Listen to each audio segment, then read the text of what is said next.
wabarakatuh. Nama saya Hasana, saya mahasiswa PJKR. Kali ini saya akan mewawancarai salah seorang guru PJOK dari Kota Bogor yang bernama Fajar Suherli. Assalamualaikum warahmatullahi wabarakatuh. Perkenalkan, nama saya Muhammad Fajar Suherli. Saya guru SMP Islam Al Mustari Kota Bogor.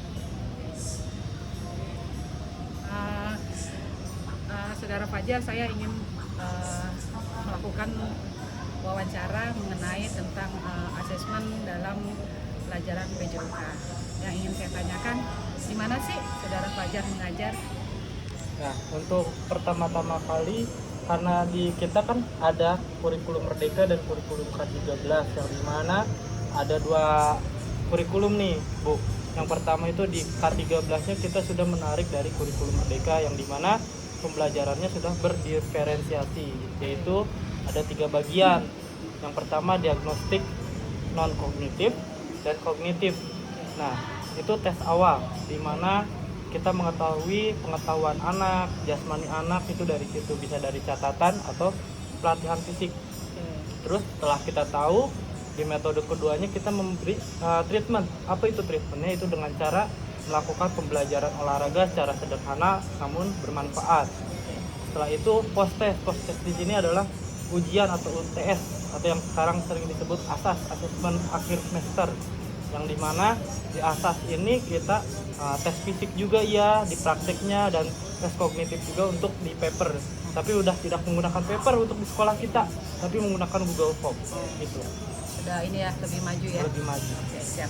Kalau model pembelajarannya, biasanya menggunakan model pembelajaran seperti apa sih? Nah, untuk model pembelajarannya biasanya kita menggunakan metode direct instruction, yang dimana direct instruction itu adalah metode pembelajaran langsung, tapi tidak menutup kemungkinan kita pakai metode PJBL dan PBL, karena di kurikulum 2013 dan di kurikulum Merdeka ini sudah berbaut dengan project based learning dan problem based learning. Jadi menggunakan 2 tipe mungkin ya, Iya. antara teori dan praktek seperti itu ya. Lanjut ya, saya langsung aja. Kalau variasi model pembelajaran seperti apa sih yang digunakan? Nah, biasanya di variasi sendiri saya biasanya menggunakan variasi praktek materi, tapi tidak menutup kemungkinan bisa materi dulu semua lalu praktek, tapi ada baik dan buruknya sih kalau Ya, ada plus minusnya plus ya. minus. Gitu ya. Lanjut, saya bertanya, apakah Saudara Fajar pernah mengajak peserta didik untuk melakukan pembelajaran di luar kelas? Nah, untuk pembelajaran di luar kelas sendiri lebih sering ya pembelajaran Pasti di ya, luar kelas, PJKR karena ya. PJOK PJOK. itu lebih kayak bermain, bergerak dan bermanfaat tentunya. Itu sih Bu, lebih kayak kalau di dalam kelas biasanya anak-anak suntuk. Iya, betul. Lanjut, pertanyaannya yaitu, Saudara Fajar sering memanfaatkan lingkungan sekolah atau lingkungan di sekitar peserta didik untuk melaksanakan pembelajaran PJOK. Nah, untuk pembelajaran PJOK sendiri biasanya karena kita sekolahnya dekat jalan, terus ada lapangan yang juga dekat jalan. Di bab kedua di semester 2 itu ada pembelajaran tentang arus lalu lintas, yang dimana kita belajar cara nyebrang seperti apa, iya, betul. stop mobil seperti apa, yang baik dan benar. Itu lebih ke pemanfaatan lingkungan sekolah. Iya, betul. Lanjut, pertanyaan selanjutnya yaitu, menurut Saudara Fajar, pentingkah guru mengaitkan materi yang akan dipelajari dengan pengalaman nyata? Untuk berkaitan secara individualnya sih itu penting ya, dan pembelajarannya juga penting, karena selain penting juga kan kita belajar bergeraknya dari mulai merangkak, itu termasuk juga dalam pembelajaran PJOK ya. Terus kayak meloncat, itu kan termasuk dari Hari-hari ya. atletik kesehariannya, itu sangat penting banget, karena kan bisa diterapkan juga ketika di pembelajaran PJOK. Lanjut ya. Ya, Nah, boleh. penting nggak sih menurut Saudara Fajar untuk menyisipkan kearifan lokal dalam materi pembelajarannya? Nah, itu sebenarnya sangat penting banget Bu, karena kenapa? Di pembelajaran sekarang itu untuk tingkat SMP, O2SN-nya itu sudah masuk ke olahraga tradisional. Lagi Karena diterapkan ya? lagi diterapkan, karena sekarang sudah banyak pelatihan dan penataran juga untuk di sekolah. Karena kenapa? Sudah mungkin anak sekarang kecanduan gadget atau Iya, gawai. betul. Jadi mereka Kurang melupakan mengenal tradisional. tradisionalnya ya. Oke. Kalau mengajar, perlu nggak sih perangkat pembelajaran?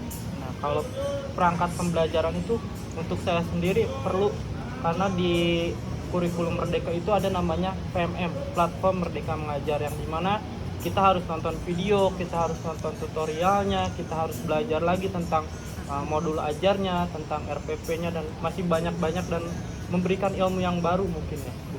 Seperti itu. Kalau RPP-nya nih, boleh dong dilihatin dulu. Boleh. Nah. RPP-nya kita pakai RPP terbaru, yaitu RPP 2013. Cuman ini kan karena diferensiasi, jadi RPP-nya saya campuran antara K13 dan kurikulum Merdeka. Nah, Ya. untuk RPP-nya mungkin bisa dilihat seperti ini ya. Jadi satu teman-teman. lembar ya, Ya, per satu materi lembar ya. per materi. Ya, Terus adapun kalau sekarang itu modul ajar, Bu. Nah, modul ajar ini seperti ini, hampir sama kayak silabus. Ya. Cuman sekarang namanya modul ajar. Nah, itu aja sih paling. Sama ini ketergantungan gurunya. Gurunya kreatif apa enggak, biasanya gitu, Bu. Nah, kalau ini saya biasanya pakai untuk asesmen awal yang non kognitif. Nah, ini ada catatan dokter juga, karena kan kita setiap orang nggak tahu ya siswa itu atau murid itu seperti apa. Jadi ini tingkat kemampuannya. nah, ya, tingkat akan kemampuannya terlihat. ada yang low, ada yang middle, ada yang high. Nah, Siap.